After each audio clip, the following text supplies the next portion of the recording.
Okay. So that's us started. So with no further ado, I will hand over to Tom in Belfast. Hi, Tom. Thank you, Helen. It's just delighted to be here. So hopefully this is kind of interesting for people. So let me just share this, share sound as well. I have a few videos for people. So hopefully I can run this. So hopefully everybody can see the actual presentation now. Yeah. Okay, good stuff. You never know when you're doing these things. Now it's remote, it's a nightmare. I've seen a post recently where someone kind of went through the stereotypes. So I'll just share my screen. Can everyone see that? It's how all these things are starting these days. So that's me. I'm CEO of a company called Centurial. We're a local Northern Ireland company. We were formed in 2013. You can imagine in 2013, people talking about augmented reality and virtual reality. People kind of got the idea that it was like almost like black magic. This was really at the inception of the industry, and people didn't really understand what we were talking about or what it could potentially be used for. We operate internationally, so one of the great things about being a digital company is that we can deal with people. I have a call tomorrow night with a customer we have in Australia, which is always wonderful. Calls are always at 11 o'clock at night and things like that, so it's always a delight. And we create virtual reality and augmented reality based training and experiences. We also have kind of almost been dragged kicking and screaming into the mobile app development as well, because there's now so much crossover between what we do in the immersive side and what we do with mobile applications as well. So today, what I want to do is, first of all, just run through some of the technologies that are available and how they can be used and how we have used them before I get into talking more about the effects of VR and AR. So virtual reality, I think everyone is probably quite familiar with virtual reality. It's where there's a completely digital environment that immerses the user.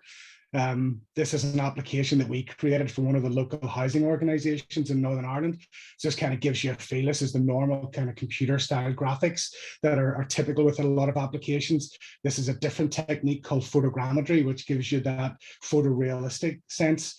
You can see here that we don't have to use controllers anymore. People are actually using hands to control the devices, and we can overlay different items across the screen. So that's kind of, again, I think everybody's probably familiar with what virtual reality is. So that is VR. Augmented reality, a lot of people talk about this as being, it's a bit like having a head-up display in a car, and it's similar to that, but it's actually not, in one of the most key ways. This is kind of Microsoft's HoloLens, and this is how they kind of portray it to people, something sort of basically digital assets being displayed in front of you, floating. It's probably the closest you'll get today to a hologram. It's probably the best way to describe it. What is significant about it is that these things are kind of locked in a 3D space. So you can walk around them and you can actually share experiences with 2 or 3 people. So the same item can be on a table and projected as if it's there, and people can walk around it and get closer and examine it. We've done a number of AR projects using that type of technology. And again, you can see here how the item is sort of locked in space and you can walk up and you can get closer to it. That's actually the bit that freaks people out the most, is that they expect that it to move with them when they move their head, and it doesn't, it's there. In this example, people can actually interact with it. So you can use fingers and gestures to make it bigger and move it forward. And you'll see here people, there you go, kind of spinning it around. And this is a microscopy. Is that, I'm not sure that's the right word, but it's some sort of cell or whatever that you can kind of switch different parts of it on and off, make it closer, zoom in, zoom out. So again, all very useful and helpful if you're into that. At the very high end of the augmented reality tree sits a company called Vario, probably about the best in the market at the moment. And at that level, it's indistinguishable. You can't actually tell that these items are digital items that are being placed in front of you. They really are completely indistinguishable. These guys are being used now in a lot of flight simulators. And the beauty of this is they actually do a thing called real-time chroma key. So people will be familiar with green screens or blue screens with the making of movies. What these guys do is you can actually put someone in a blue room with real tools and real devices, and the only thing that gets replaced by augmented reality is the actual green in the background. So it's incredibly powerful, also incredibly expensive, but it has its use. The thing that most people will be familiar with is a portable version of augmented reality.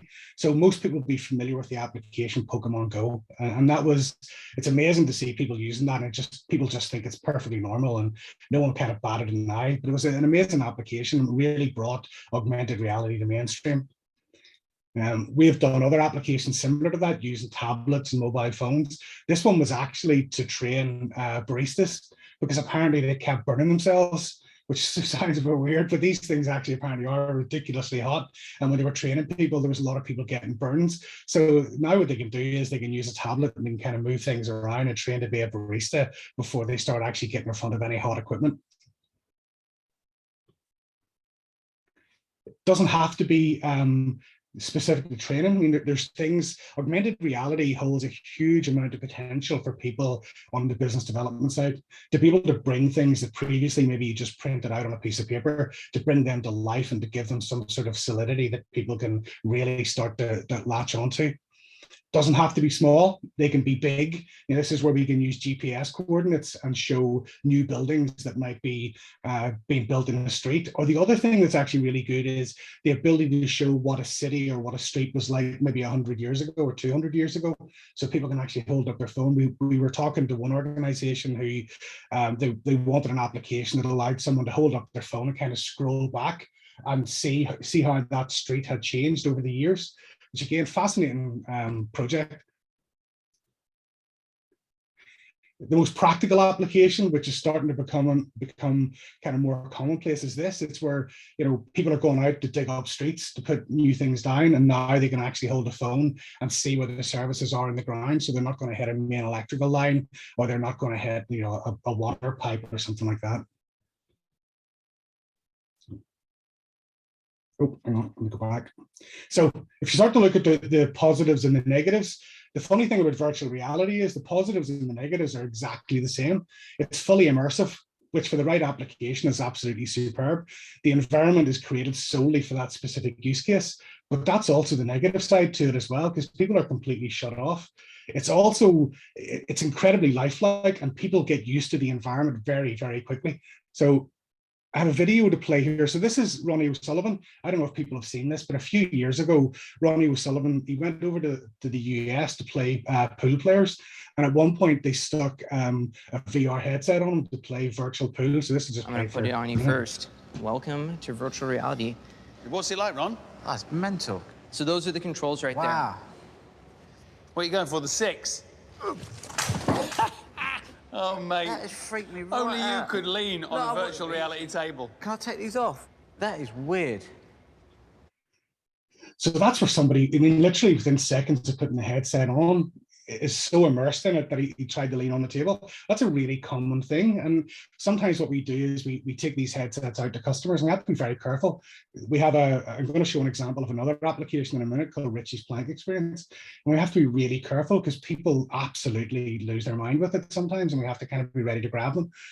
So it's one of those things where your brain, and again, I touched on this later on, the effect that virtual reality has on your brain is incredible. A lot of studies have shown how our synapses start firing because your brain really is trying to work out just what exactly is going on. It starts to fill in a lot of gaps. So on augmented reality, again, it's collaborative. You actually remain in real life. So it means you can use real tools, you can communicate with other people, you can have discussions, everybody can see exactly what's going on. Negatives, of course, are the head-mounted hardware is incredibly expensive. So this is a HoloLens, that example on the screen. They're about €3,000.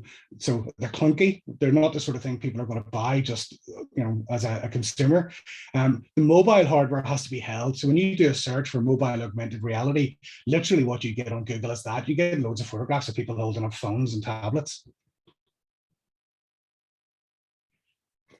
But it does have a real use, especially in business development.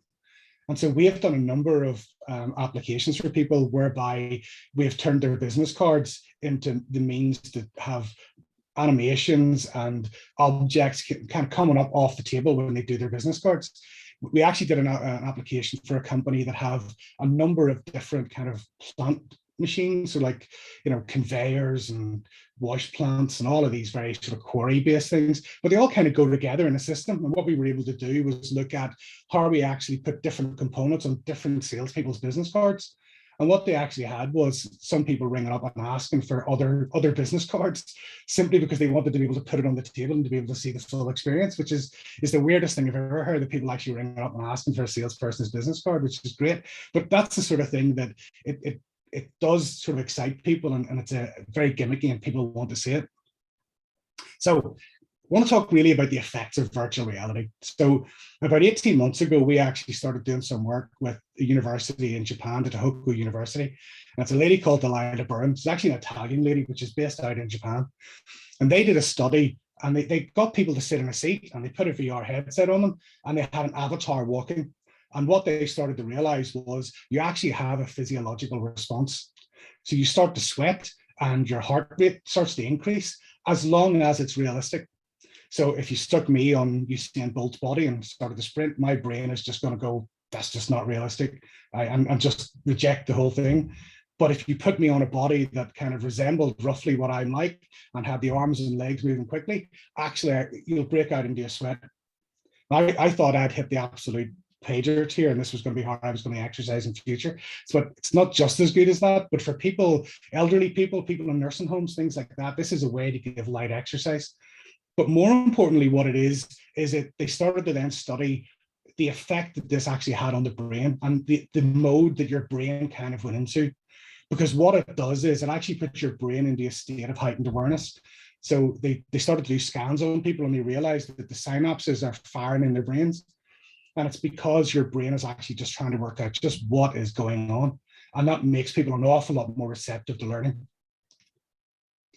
So this is, we all kind of get excited at different things, 2D videos. This is an Emirates advert. So I don't know if people have seen this. I'll play it. And there's usually a point where people kind of gasp or whatever, but let's see this for a second.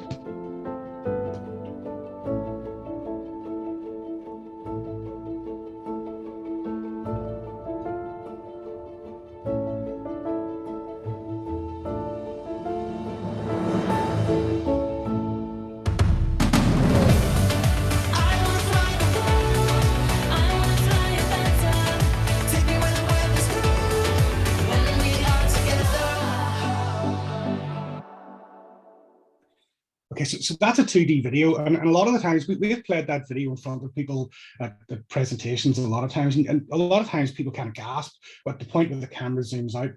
The bit that's most alarming about that is that's not done with computer graphics. That lady was actually standing on top of the Burj Khalifa, which is insane. There's a video on YouTube of how they made it, which I would recommend anyone to have a look at. But that's as we're all aware that the videos can actually invoke an emotion. What virtual reality does is just take that absolutely to the next level. It places you in a position, and with all of the synapses firing in your brain, it's very difficult for you to rationalize things. And we see it. This is a trailer for a game or an experience called Richie's Plank Experience. And I'll play it and then just see what.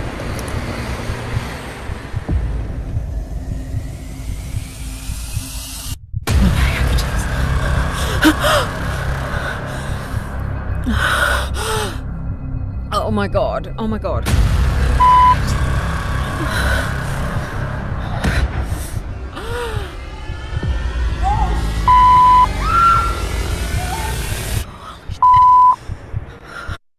Okay, so you all get the idea. So it's great when we do these presentations, and it's great. You always get a skeptic in the audience, and it's great if you can find a skeptic who has a fear of heights, because we just get them straight onto that, and all of a sudden they're no longer a skeptic about virtual reality anymore.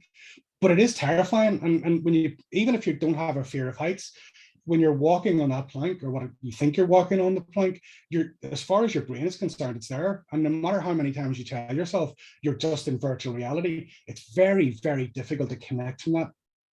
So there's actually a lot of evidence around how the brain reacts. So we've done a lot of, well, I would say, it was a stretch that we've worked with them. We've spoken to different people in different organizations. A couple of the universities in the US are particularly into how virtual reality and immersive technology can be used.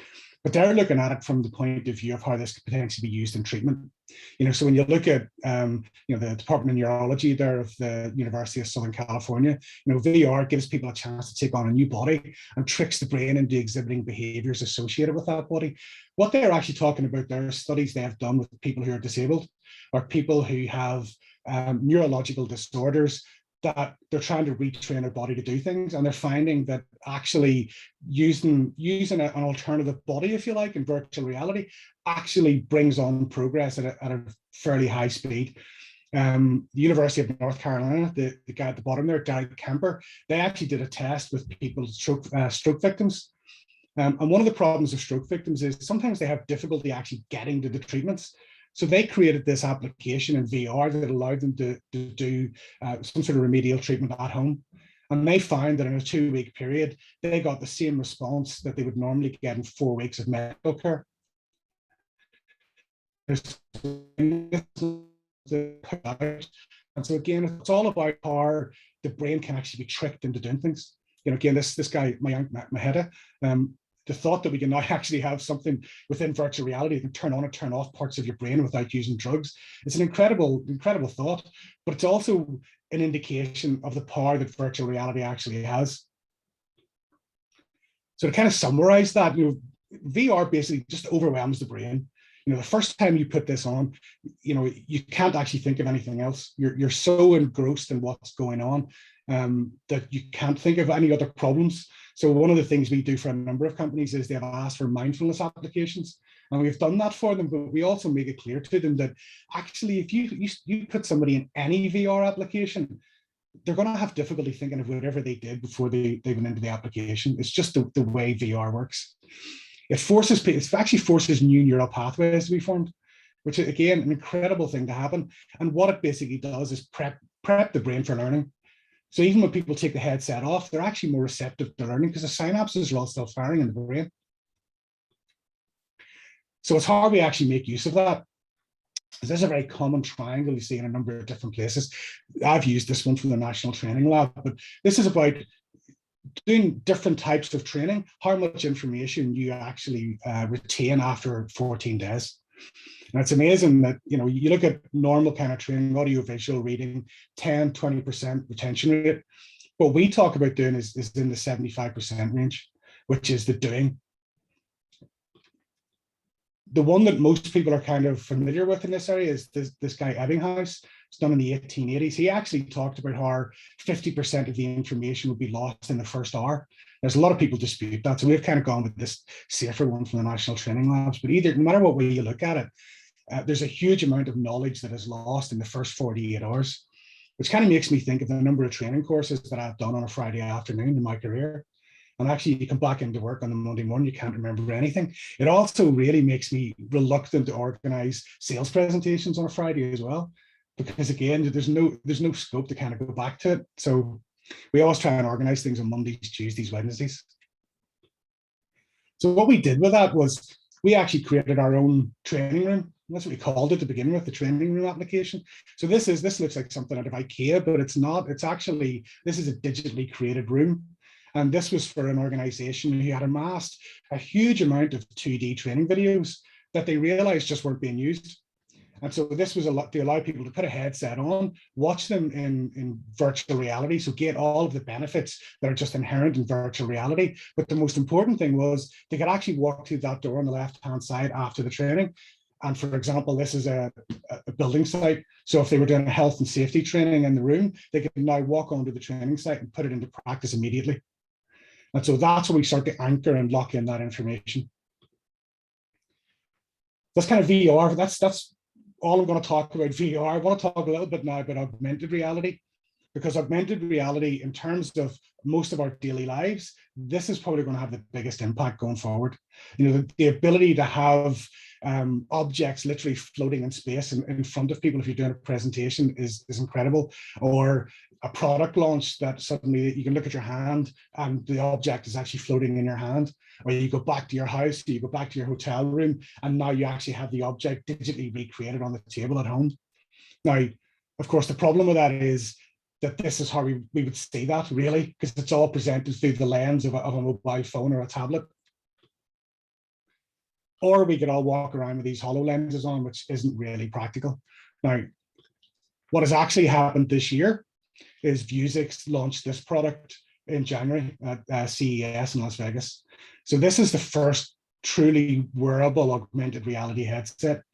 They pitch it to little clear plastic things at the side. They call it the Shield, and they're pitching this at industrial health and safety, which is probably more of an indication of the price point than its real true purpose. So this is an expensive product at the moment, but it just looks like a normal pair of glasses. You know, if someone was wearing this, you don't actually, you don't bat an eyelid. You don't think this is something that's particularly strange. Other companies are actually doing the same thing. Lenovo launched a similar product this year as well. And the big sort of 400-pound gorilla in the market is Apple. So we're all expecting Apple to launch a product this year or early next year. When you start to see renders coming out, where leaks are coming out and people are saying this is what it's going to look like, you know it's quite close. What we expect to happen with Apple is it will first of all come out, it'll almost be like an Apple Watch for your face. So it'll be notifications and weather updates and emails and things like that. But very quickly, as people become more accustomed to augmented reality, it'll start to take on more roles, just the way the Apple Watch and the iPhone did. The big rumor or the big sort of thought within Apple is that they expect within 5 to 6 years of these products launching that they could potentially overtake the iPhone. So they see the Apple Watch and the glasses as basically being a replacement for the phone. So that's how important the market is to them.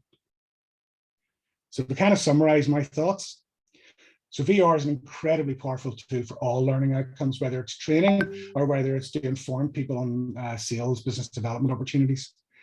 I would expect augmented reality in particular to play a significant part in all of our lives on a daily basis. And I would say start preparing.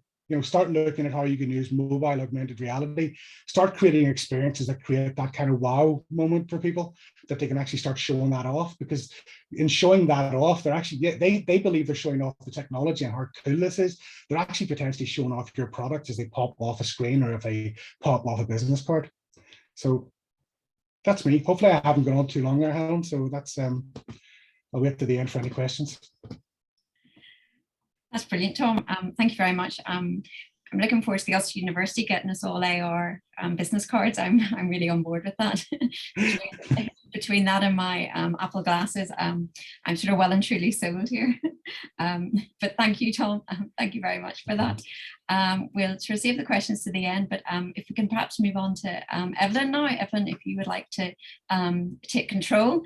Looking forward to hearing what's going on in Iceland.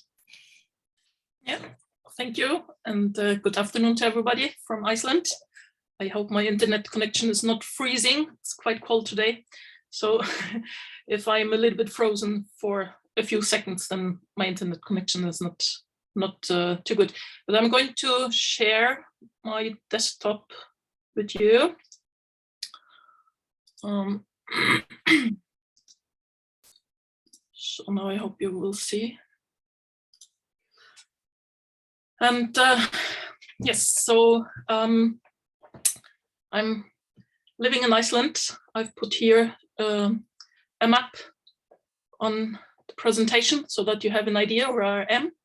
We're living in the north or northwest of Iceland, about 4-hour drive from Reykjavik, from the capital. And we're actually living here in the valley, almost at the end of the valley. And I'm going to tell you a little bit about our participation in the Digi2market project, which was really very interesting and very useful for us. I'm going to tell you a little bit about our work and experience in it. Maybe to introduce myself and my family to start with, so that you know a little bit about our business and what we are working for or with. We are a farm in the north of Iceland. We are a family business, and my family is my husband and my son, or our son and myself. And we have a horse and a sheep breeding farm here, and we opened the farm in the year 2000 for tourism, for guests. And my husband, he is maybe the main farmer. He's taking care of managing the farm.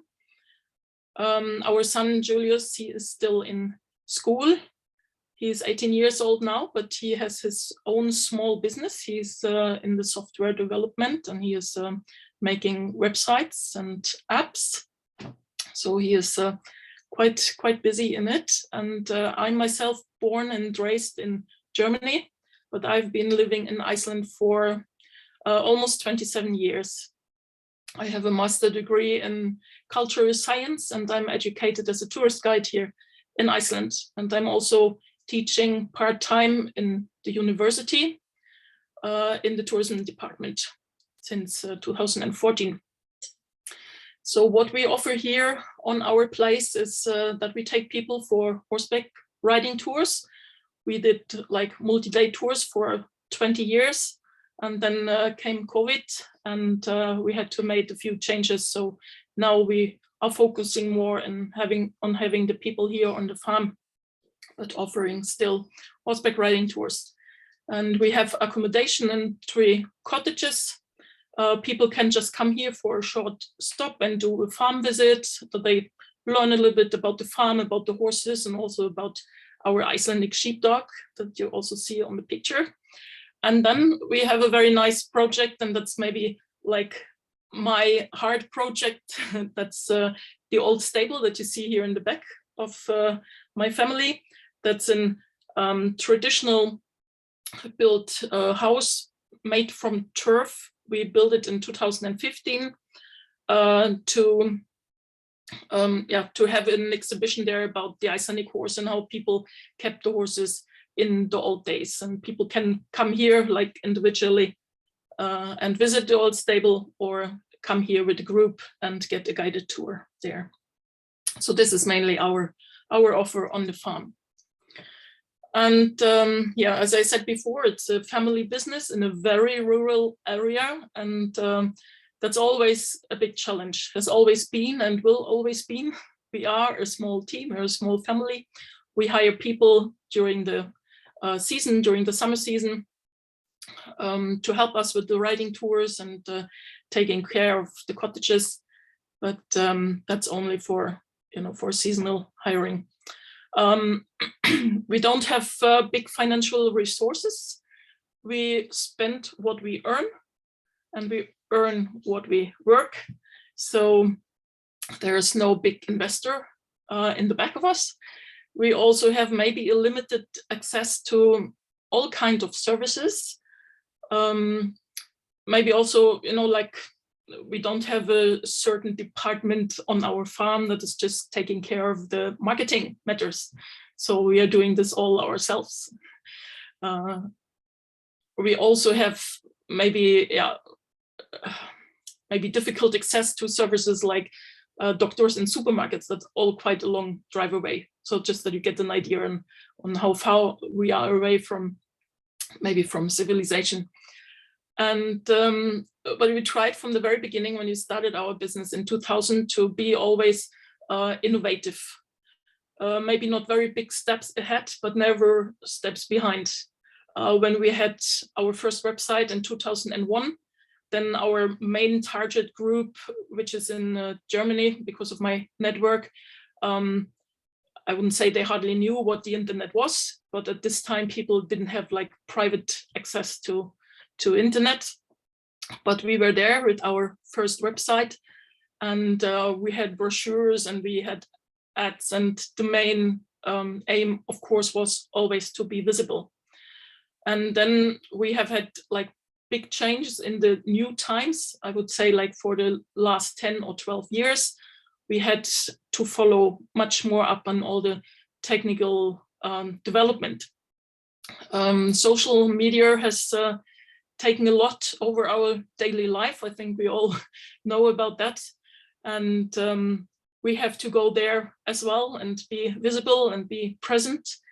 When people are driving or being on holiday in Iceland, they all have now internet access almost everywhere where they are. So we have to have a different visibility for the guests that we want to search for to get here into our valley, to the very end of the valley. Guests always also became like during the last years more multiplier. Like people are sharing everything on social media, and they do it just like directly. So we have to be very aware of that, and we have also to follow there. And you see here on the picture, there's the hashtag Litors, which we use for Instagram. And I've put it in the window, so when people taking the pictures, they have the hashtag there. So we try to be there, up to date, to follow all the new streams. And yeah, as I said, like being here in the north of Iceland, we have our chances. And one of the chances that we got was taking part in the Digi2market project. And that gave us access to a lot of knowledge that we maybe wouldn't have had without being part of the project. And we got a lot of new information, which hopefully will help us during the next years to go on with our innovative development. And yeah, we signed up for the project a little bit longer than 2 years ago. And we have our Icelandic project partner, SSMWAF, that has been offering a lot of very interesting seminars that we could take part in. I also took part in part of the masterclasses that were offered, and I will have like tomorrow morning a follow-up session on it that I'm really looking forward to. Part of our project here in Iceland was that we got a shooting day with a professional team, which took pictures and also videos and made the film. And we had, and that was maybe also one of the best things that we had. We had access to private sessions with our supervisor here in Iceland. And I was working with Svein Björk, who was taking care of us on a 360-degree image to use as a marketing tool. And one of the things that I liked most in all the seminars that I was taking part in, that was the storytelling. That is something that that was really like talking to me. I always liked to tell stories. I always had to focus on our website to tell the people when they open the website to see who we are, what we are standing for. But maybe I had never been focused so much on it that you actually can use the storytelling on your website for or as a marketing tool. And that was like really interesting to listen to. And I also learned a lot about how to use media, also learning about quality of media. And I would like to show you here now the panorama that we were working on. And we took a panorama picture that was taken with a drone. Here you see the farm from above, and we put in here like certain places with some information, what you can do here, or how to get here, find the map on Google Maps. And you can also have an access here to an interactive tour through the old stable. That is a 360-degree picture that was taken during the shooting with the professional team. So we can have a look around here. And then we can go in here, and we put a few pictures from the inside in the stable. So what was there. And that was one of the outcomes. We also got this video that I'm just showing to you now.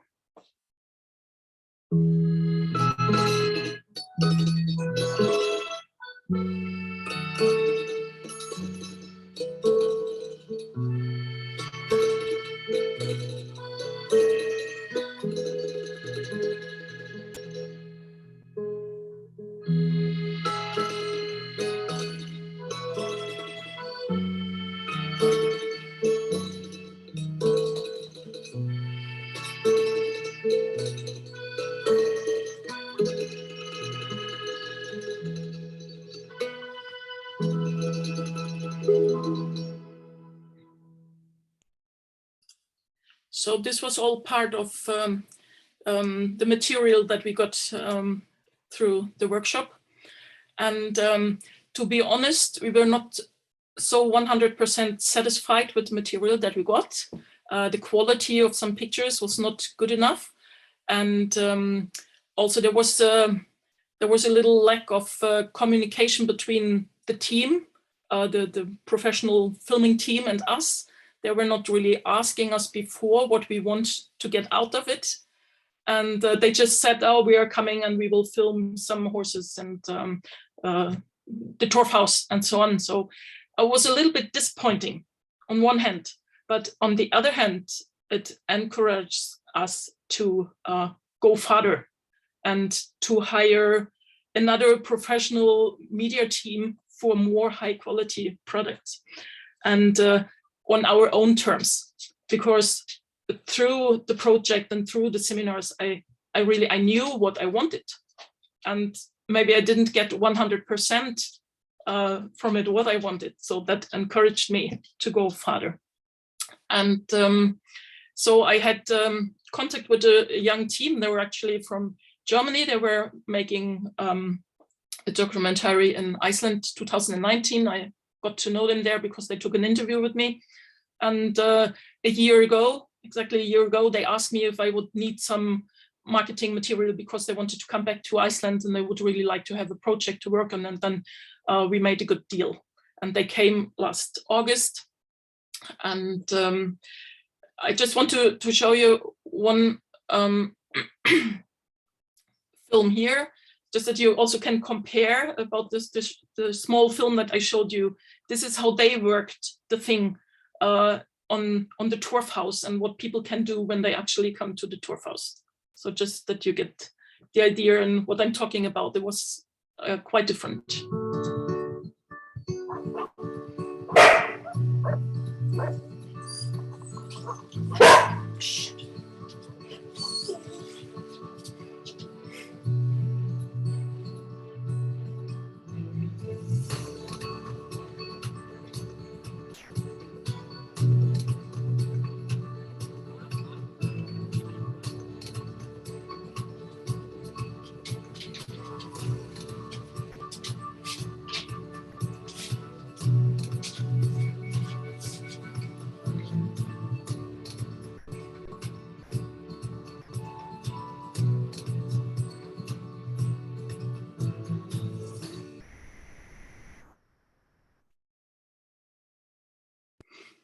So this is much more what I wanted to get out of the thing.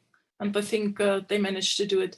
Then they also made a new panorama. I just have to jump here on the desktop to show you, because this is not online yet. We just got it a couple of days ago, and we have to put it on the website and we have to fix a few things. But this is what the panorama looks now. So also the work before that we had been doing and using the panorama picture, or actually it is a 360-degree picture, which is used here as it. It's maybe a little bit like the same thing that we put here, some spots to be able to go through and to have a closer look. We can here look into our cottages. They took 360-degree pictures in the cottages. So now when we put it on the website, the people that are interested to come here for holidays, they can actually go into the cottage and have a little look. It's a little bit slow here at the moment. It works different, I think, without being here online now. So these are the cottages, and here's like the Torf house inside the 360-degree picture. So people can come and look even into the roof. And I think that is really going to be like very nice to have it as a marketing tool, that people know a little bit better before they come what they can expect, and they even can meet our cat here in the gate. And yeah, so this is one of the other outcomes that we got. And also, I hope I have still some time left. But as I told you before, the storytelling thing, that was something that was like really catching me. And at the end, I also got my image film that I'm just going to let you have a look on now.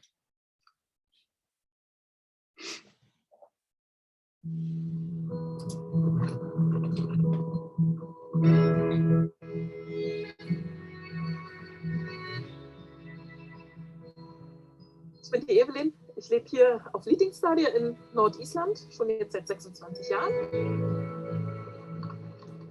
Wir führen hier einen richtigen Bauernhof. Wir haben eine Pferdezucht und eine Schafzucht. Wir haben Hunde und eine Katze und ein paar Enten. Wir betreiben unseren Hof als Reitbetrieb, nehmen Gäste bei uns auf, die hier übernachten können und zum Reiten kommen.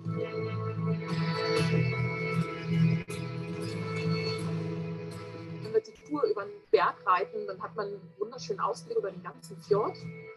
Das ist irgendwie so ein Gefühl von Freiheit, da lang zu reiten, wo die Pferde leben. Wir haben hier 3 Cottages am Hof, die wir vermieten. Und das ist sehr beliebt für Leute, die so ein bisschen am Hof bleiben wollen. Die Cottages sind dafür eingerichtet, dass die Leute sich selbst verpflegen. Und so kann man am Hof sein, hier wohnen, selbstständig seinen Urlaub verbringen. Aber wir geben gerne diesen Einblick. Die Leute haben eigentlich immer Zugang zu uns. Ich denke, das ist was ganz Besonderes, dass wir als Gastgeber vor Ort sind und lassen uns so ein bisschen in die Karten schauen. Wer zu uns kommt, der muss uns finden. 20 Kilometer von der Ringstraße entfernt. Das ist unser größter Pluspunkt für die, die gezielt etwas suchen, wo sie ein bisschen Individualität erleben können. Wenn es windstill ist, dann hört man vielleicht mal ein Schaf blöken oder ein Pferd wiehern. Das ist so eine Ruhe, die viele eigentlich nicht kennen aus ihrem alltäglichen Leben.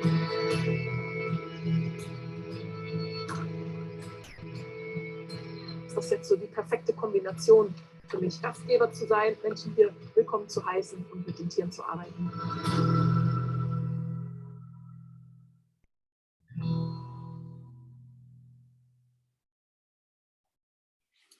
So I hope I could show you how our progress and the whole thing was. And to be honest, I'm not sure if I had put that much money that I put into this marketing thing now with the image film, with the new team into it, even if I wouldn't have had the experience during the project. So I'm really happy, and also the feedback that we get from our clients is so much that I think we are on a very good way to use like techniques to as a marketing tool for our small farm at the end of the valley in the north of Iceland. And I think then I'm finished here now, and I hope you enjoyed my little presentation from Iceland. Thank you very much, Evelyn. You live in a really, really beautiful part of the world with absolutely incredibly dramatic landscapes there, and it was really interesting to share that with us. Also, I have so many questions to ask you, but we'll leave them to the end. With sort of questions and queries and issues raised around sort of expectations from customers, sort of anticipation of what will come from film and technology, and I just think there's sort of really, really interesting things there that you raised. But thank you very much, Evelyn, and thank you for sharing that with us. And now we have Susan. Susan's going to talk to us about training in this area, because as Evelyn's pointed to, there's still a long way to go there. Thank you, Susan. Thanks, Helen, and thanks for the invitation here from both yourself and from Udros to present today. And thanks to Tom and Evelyn. And it makes me want to go to Iceland, really, as opposed to virtually. But maybe we'll get there someday and stay with you. So I'm just going to share my screen and have the same difficulty that everybody has. There we go. Now, hopefully everybody can see that.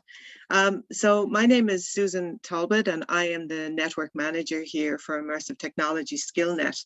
Now, SkillNet Ireland is the overarching agency, and they offer support for talent development in Irish-based companies and SMEs and freelancers as well.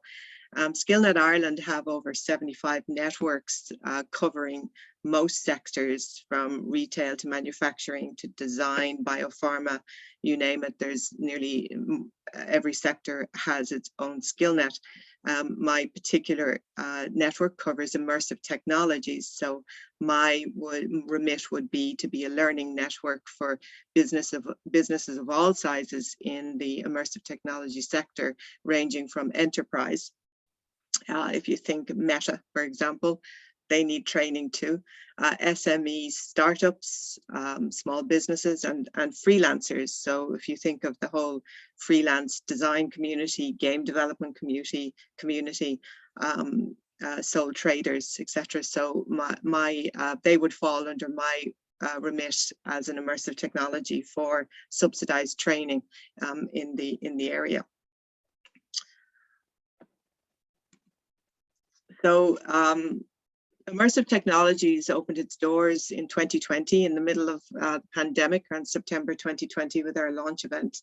And again, our remit is to help develop the talent pool in the AR, VR, which augmented reality and virtual reality sector, and those that are developing the software, content and tools for that area. Tom did a great job in explaining the difference between AR and VR. Also under my remit is anybody developing UX UI in that area, because if you can think of UX UI in a virtual space, it's like theater in the round. It's not 2D, it's very much an immersive experience. So it has to be how you navigate within that space is really important, because bad UX, just like bad content, can put you off the medium in that initial experience.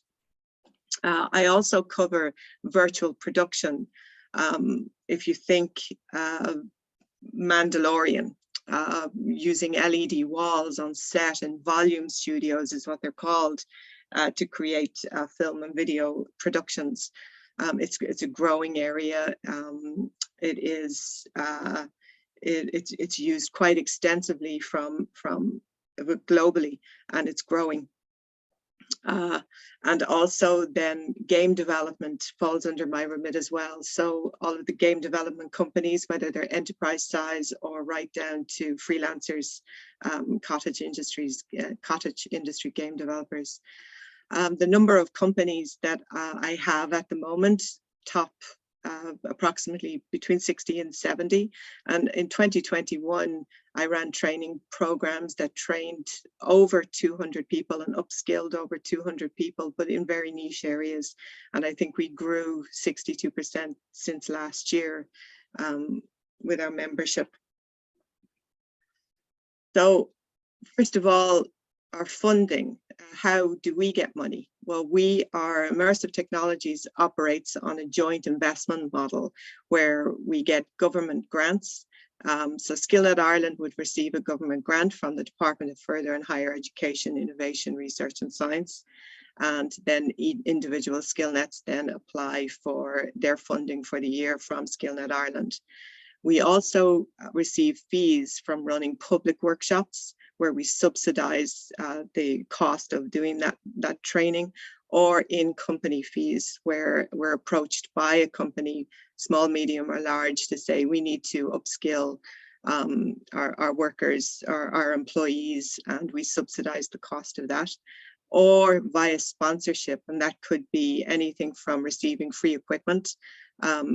For example, an LED wall is quite expensive to hire in, so we may be able on occasion to get one free if it's tagged onto the back of a production, and run some LED workshops on the back of that, or trainers offering their time for free to run workshops. So they're the three ways that we fund the networks. So how do we give it away?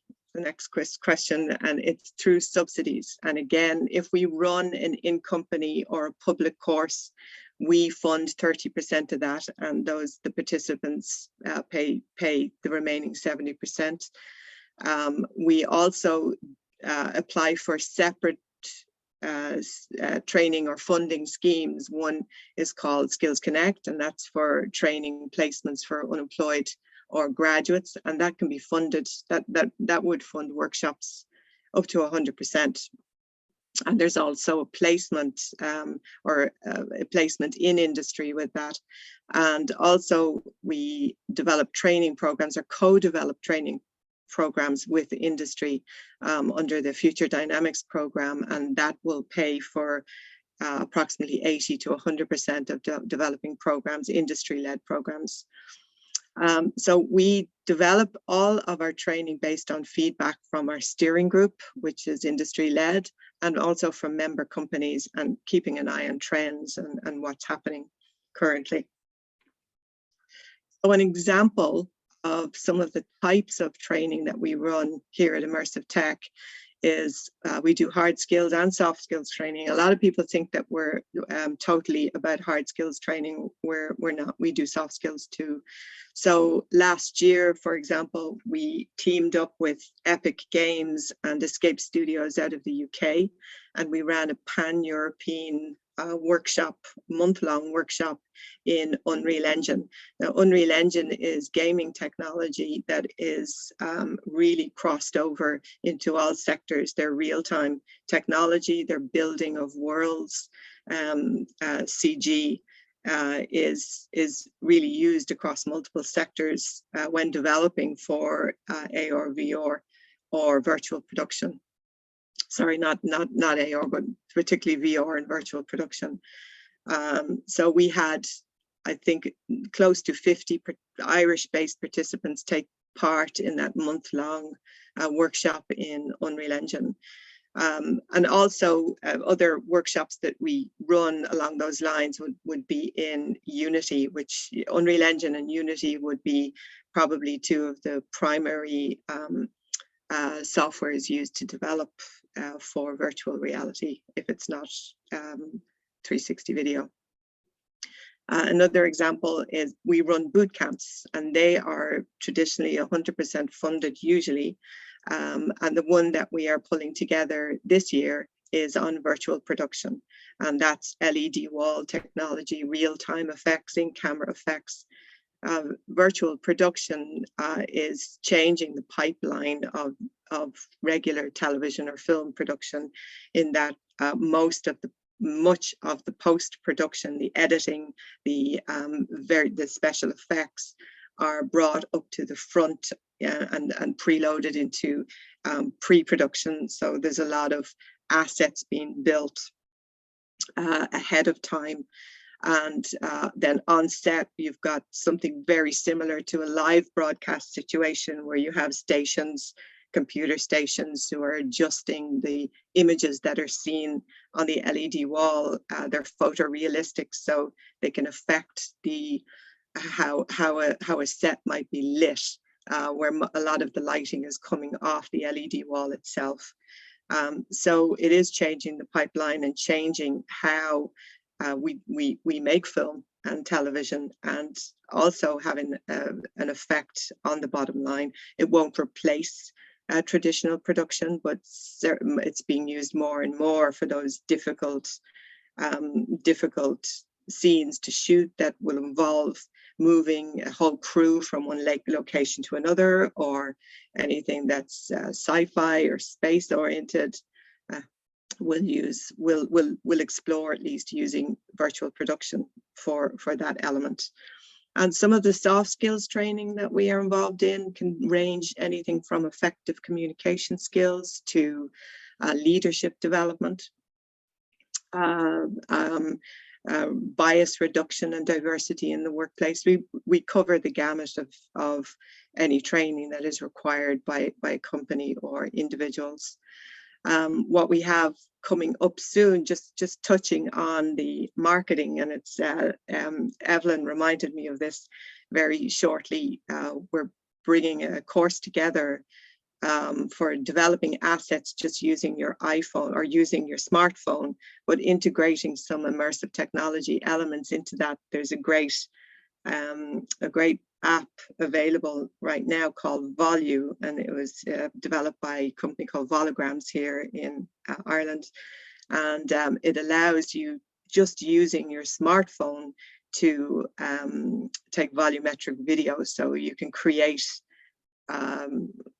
3D assets of yourself to place in a video quite simply, whereas previously, and still you might have to go into a studio and have a big setup to do that. Now you can do it with your smartphone. And also the second element of that relating to marketing is, once you create the assets, then what do you do with them? So it's about how you use them, how you optimize them in all of the noise that we have at the moment. So that's coming up soon. One other way that we run workshops is something of it's a mix of in-company training, where I would potentially have members of one company, 6, 7, 8 members of one company doing a training, but it's in an effort to reduce costs. It's also offered out to public, so I might have 4 or 5 individual freelancers doing the training as well, and they're connected with this larger group. So they're the types of training that we do. Much of immersive technologies is about developing content, because while obviously immersive technologies is in many cases hardware driven, it's also content driven. You need good content. I've been talking to several VR headset manufacturers, sales guys recently, and they kept bringing the conversation back to the great content they have. They weren't too interested in selling me the headsets. They were more interested in the content that they have to offer on them. So as a result of that, I work very closely with Animation SkillNet and Screen SkillNet. So they would be my sister networks, because there's a lot of crossover. It is essentially the screen industries. So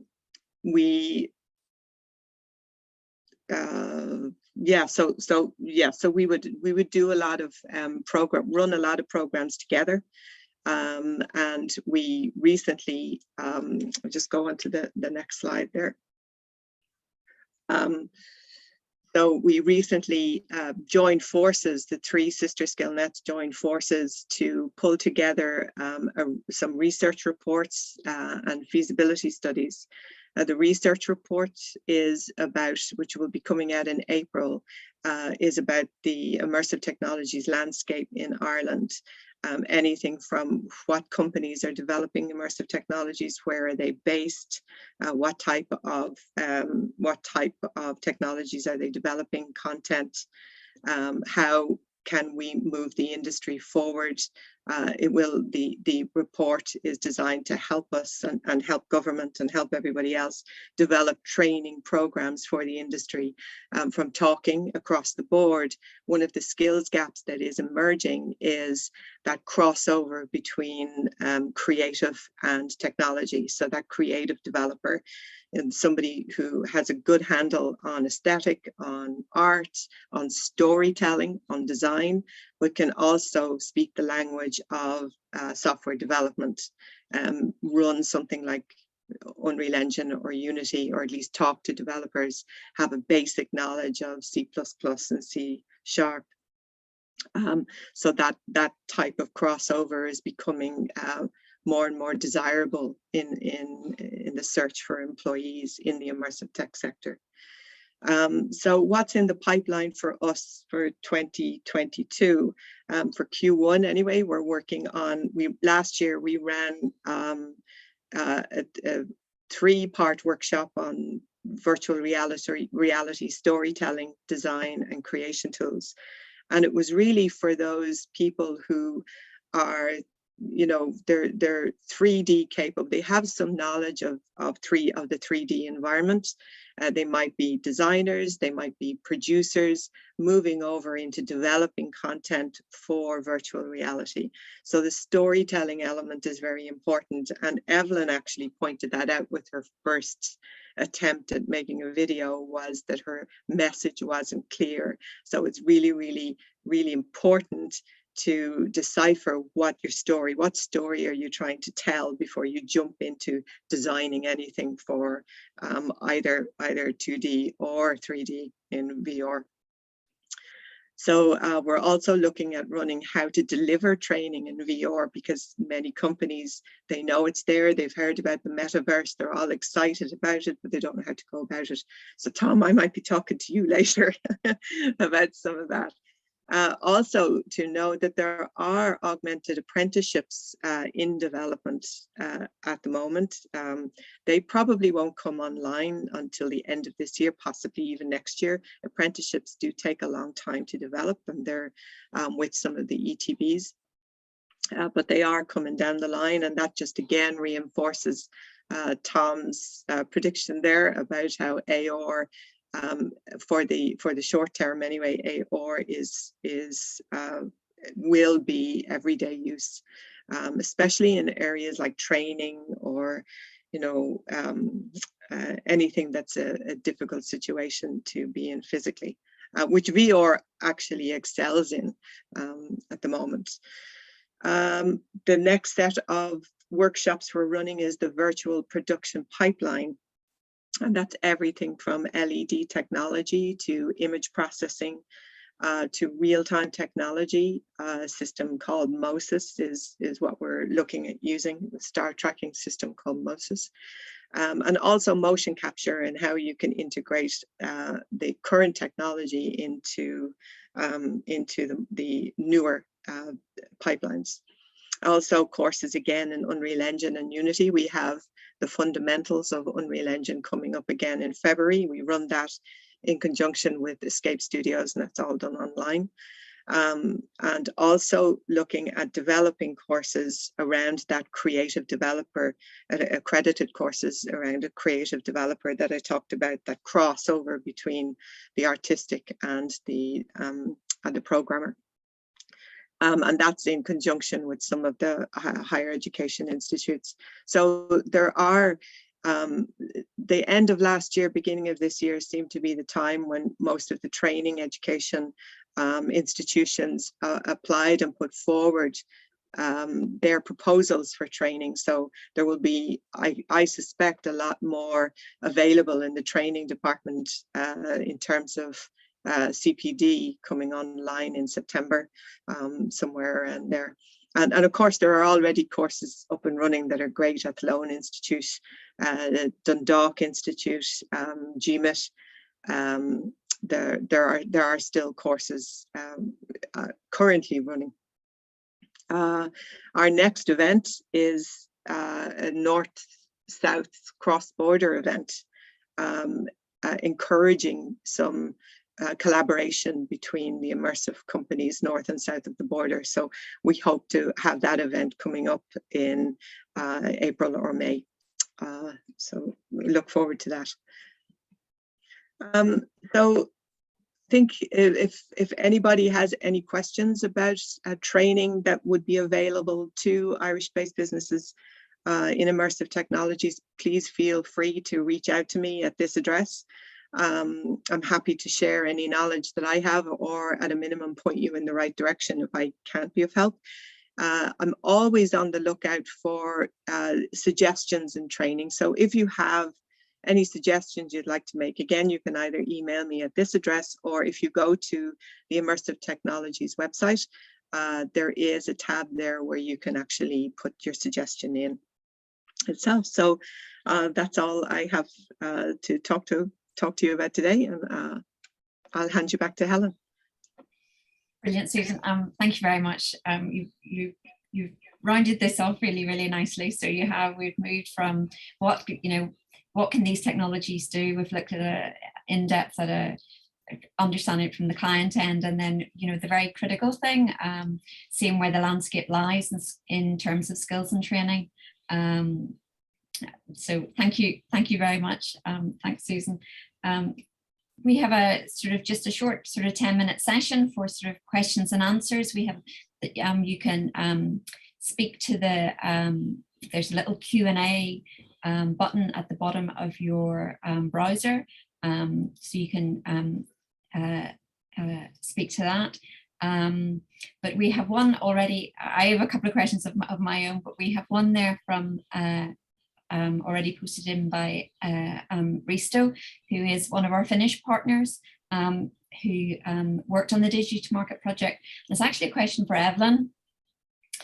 Evelyn Risto was asking, he's saying that a good quality 360 degree tour will definitely attract customers from a wider customer base. But his question is specifically, have you discussed the marketing of that solution with other local tourism businesses? Can it exist anywhere else other than just on your own Facebook and own social media? And if you have actually approached local tourism businesses, have they had any comments or responses? Yeah, not yet. I've not been discussing it a lot with the people. It has been quite quiet here in our area due to the COVID situation. So I have not put it yet on the website. So I have left to do this. And I think when I'm ready with it on the website, then I can discuss it with other people. But I actually think it could be interesting also for others to think about having a 360 degree tour. I think it gives you a good idea in what you can expect, how accommodation looks like, or what accommodation looks like. So I think it's quite a good thing to do for us. Okay, thanks. There's no other questions there at the minute. I just had a question, and again, it's you started the ball rolling with this, Evelyn, but perhaps it's more a question really for Tom. We've heard Evelyn's responses in terms of being a customer seeking, technology experts to come in and help actually deliver solutions. And my question's really around expectations when it comes to AR and VR solutions.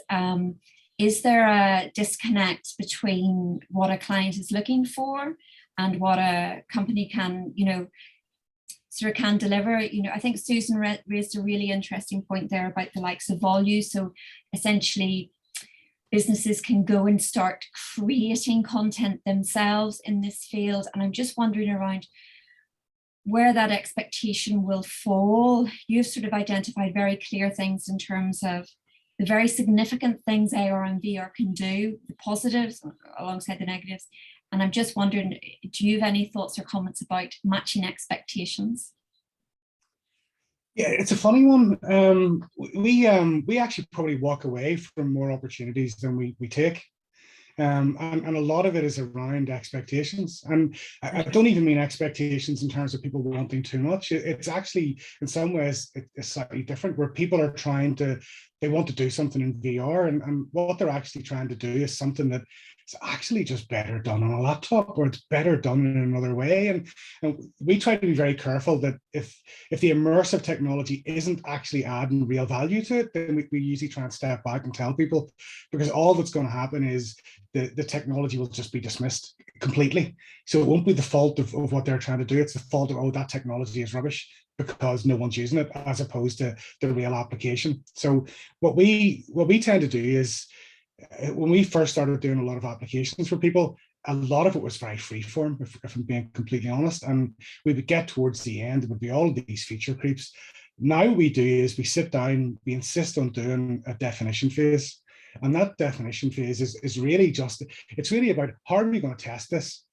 What is it you actually want at the end point? And I think sometimes it's very, especially with our technical people, we have an amazing team of technical people, and sometimes they can get really bogged down into the technicalities of the project.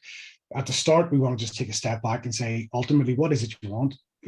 what is your objectives? Forget about technology. What are you trying to achieve with this? And then what do you want this to look like? And how do you want people to engage with it?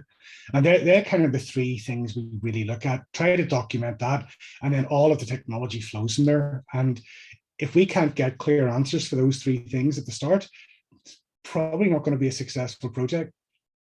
Don't know if that's answered it properly. Yeah, but that's, no, definitely. And it's sort of some of the things that we have sort of encountered, along the way. We've got sort of very clear, sort of goals, definitions of those goals needed from the sort of customer, very clear in terms of, well, what is the story that you are sort of trying to teach? But you're saying then there's also the added element in there of, well, can film do this better? Sort of straightforward film. I'm wondering if you have anything to add to that, Susan, in terms of the training. Does that form part of the sort of remit of things that are sort of discussed and talked about? Yeah, it does. I mean, it's kind of the virtual equivalent of measure twice, cut once. It is recently ran the VR storytelling design and creation tools, and I think people tend to skip over the whole storytelling design aspect of it because it's not as fun as the creation tools, where everybody jumps into alt space with a headphone on and starts waving, or a headset on and starts waving. But it's like script development. It's if you have a bad script, you're going to have a bad movie, no matter how good your editor is. And it's the same for immersive technologies. If you don't define, like Tom said, what it is that you want to get from it, what's the end result, and more importantly, can I do it another way that doesn't involve VR? Is there a better way? And if the answer to those questions are consistently no, really needs to be in virtual reality and it will enhance what I'm trying to do, then go for it. But spend a lot of time in that pre-production phase and that teasing out what it is you want to do and that story that you're trying to tell. Thanks, Susan. I just have it's really a sort of follow up to that as well, and it's in a sort of similar sort of vein. Is a question, and again, I know Susan and Tom, you sort of showed us sort of examples from sort of, or explained or talked through things that from larger multinational companies, and as you say, the sort of skill set is there, the technologies are there, they are becoming cheaper, they are becoming more accessible. And again, just sort of pitching this in terms of where our project was, because it was very much rural businesses who sit on the peripheries of Europe, so don't necessarily get the benefit of those networks or infrastructure that exist around our capital cities in sort of more centralized European areas. Do you see this as something that's more commonplace within the likes of tourism, tourism projects like Evelyn's? Do you see this as something, I mean, it's all very well, a guy from BMW having really impressive AR cars, but do you see this something that is coming more tangible to SMEs? And if you do you have a estimation for time? I don't know, Tom, if you want to take that first. Yeah, most of our customers are certainly not multinationals. Most of our customers are small SMEs. We've done projects for people, as diverse as a single ophthalmologist who decided, he also lectures in Queen's University in Belfast, and he wanted a way for students to be able to practice without having to go to a clinic, and we wrote an app for him. So these things are an awful lot more accessible, even for companies like us to develop. Sometimes our biggest obstacle is people think this is going to be too expensive to develop. Their view of it before they even start talking to us, this is going to cost huge amounts of money, and actually a lot of the times, unfortunately, it doesn't. But the other thing is that I think where technology goes, we're probably into this kind of third wave now of immersive technology, where, and when you start to get into that third wave of most technologies, they become more accessible to, and I say this, and every time I use this phrase, our developers cringe, but for normal people to be able to use it, you don't need to be a developer. We have a product coming out April, May time that basically allows people to develop virtual reality experiences themselves. You know, we tested it against our developers, we asked them to develop something. They guessed at about 24 to 26 hours it would take. And we did it in 8 minutes in the application with no technical skill. And that's from creation to putting on a headset. You know, I think the one thing we've touched on slightly here today as well is 360 video and 360 stills. It's an incredible tool that everyone forgets about. You know, people immediately come to us and they talk about how they want to do things and they want to do it in VR. And actually you start to look at it and realize, well, if you want us to model this as a 3D digital model, this is going to cost an absolute fortune. And actually, you can go and film it on a £500 360 camera and probably get the same effect. And because if you're viewing that inside a headset, you get exactly the same feeling that you would get from a really expensive VR production. So again, the product that we have allows very simple branch narratives where you have 360 videos, and within that 360 video, we can have speech input where, what do you want to do now? Do you want to do this? Do you want to do this? And based on that decision, the video branches off. And so they can be strung together very, very easily. So I think the one thing the message I'd give to everybody is that all of this technology and the creation of it is becoming much more it's easier to do. It's becoming much more democratized, if you like. I think we'll be sitting in 5 years' time, and the work that we will be doing will be very different from what we're doing today, because the work that we are doing today will be able to be done by someone having watched a 1 hour tutorial video and will just knock it up. We talk a lot about PowerPoint and using this analogy, and I remember, anyone who's my age will remember, 35 years ago, and if you wanted to do a presentation to a customer, you had to pay for a presentation graphics company to design these things for you and create literal plastic slides. And so there was a big decision to be made about how do you do that, and do you go and spend that money? That's kind of phase one or stage one of that. Stage two was when we all got inkjet printers and we started printing out overhead projectors. Presentations weren't the best, but at least now you could do it yourself, and you could do it cheaply, and you could do it quickly. Phase three was PowerPoint, where now we think nothing of just knocking together 3 slides for an agenda for a meeting. And we will get to that stage with immersive technologies as well. It's just when, and I think we're starting on that road now. So we're probably in that second stage, and we're starting to move towards a third stage at a really quick speed.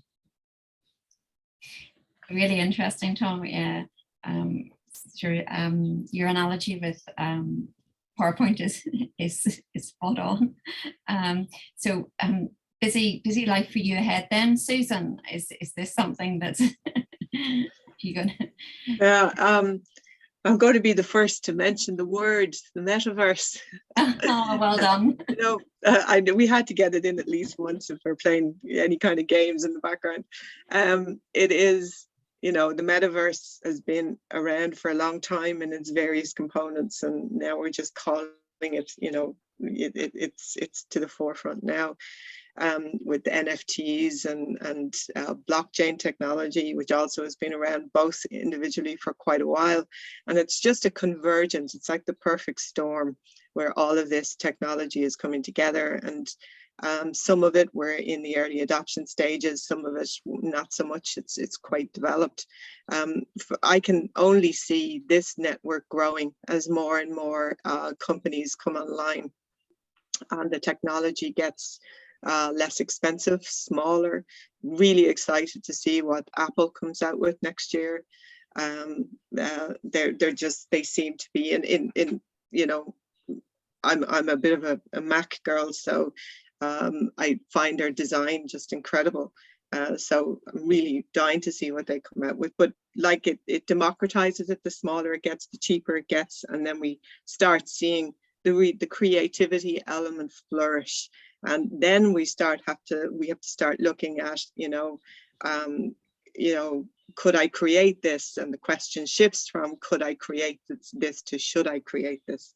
But in terms of, I can see huge advantages and opportunities around things like digital twinning, like photogrammetry, that will leap out of animation, 3D modeling, and over into industry, which, you know, it already has crossed that threshold. And it's no longer kind of an entertainment platform, immersive technology in general, and it really has jumped the line into industry, and it will be fascinating to see what innovative people do with it.